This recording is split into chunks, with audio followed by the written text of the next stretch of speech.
and that's what happens. So for us, it is about how much you get onto the table, what are you writing, and what it is. I think most of my scripts are written with three boys, and it's like sametna hai sabko.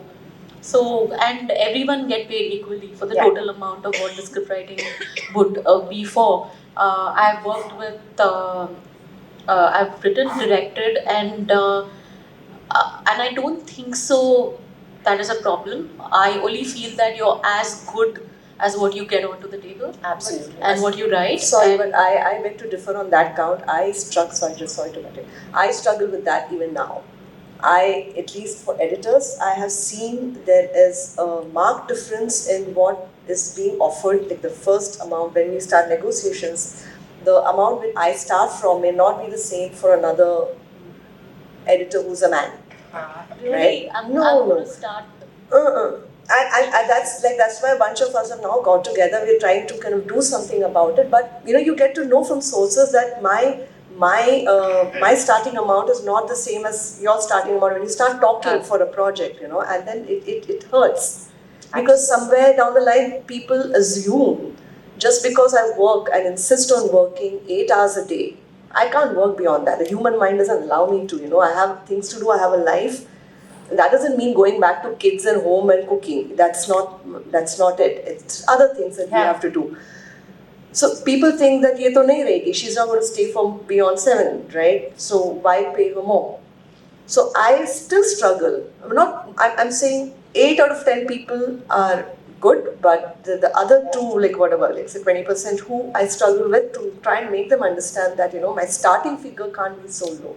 And also, Shweta, now the fact, I'm asking the two of you since you edit a lot of films, have you seen it? It's really heartening now to see whether it's, I know Neela Gupta asked for work, like it's not just because I'm a certain age that I should not be given movies, but today I was just a little taken aback with a statement saying men and women are not equal in the industry, which is now it's uncalled for because here you have actors like a Tapu.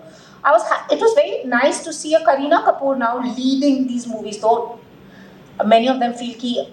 We are not too sure whether it translates as a box office. So OTT has come as a boom, where you now are actually having narratives being made for older senior actors beyond a certain age, which they say so does not happen in Hollywood as such, vis-a-vis in India, because a lot more. But are you seeing a certain change?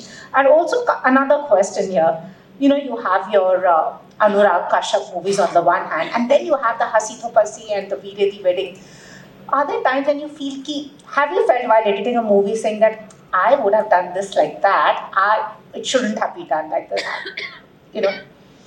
other people's movies? Yeah, and no, I know. I mean, it's very difficult as an editor to look at another movie, and say I should have done it like this. It's unless the movies that you're editing, like that's been directed and come to you. So I wish you had shot it like that. Oh, that happens every day, but I'm not going to. That's a part of a job, right? I mean, it's like you either salvaging something or you're telling a story, or between both of these, you're editing. That's what editing is about. But that happens. Like it's again a collaborative process between the director and you and your team and everything.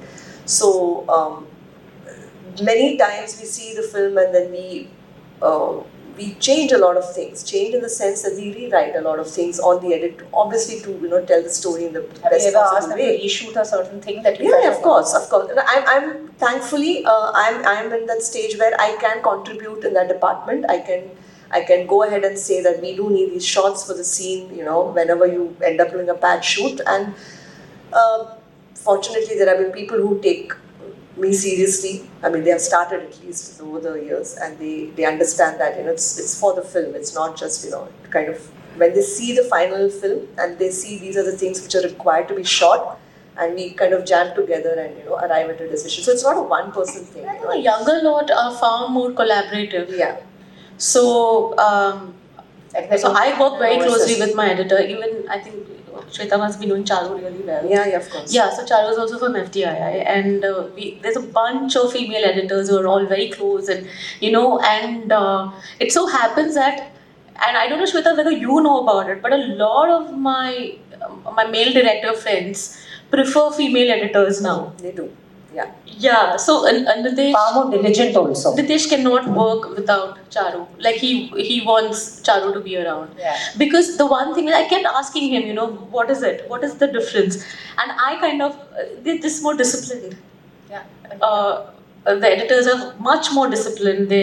I love that whole idea that they've gone through all the rushes and they're discussing things with us, and there is a contribution which is there, and the fear that every day after we finish and like dekha kya, what do you think? Do we need to shoot a little bit more? What is it like? And also I feel also music sense. Yeah, absolutely. Yeah. Yeah, music sense. So there's a like a kind of music bed we need to put, and I've always found that my female editor friends have always put better music. Not that I have worked with some of the best editors, Shekhar and Baluji and all, very very nice editors. But I just have this little extra love for female art directors, female editors, costumes anyways you have. Yesterday unknowingly at the award ceremony, we kind of realized, I was in the short film jury, and we didn't know, we just had done the jury work, and when the director came, the writer came, the producer came, everyone were women. Oh, that's awesome.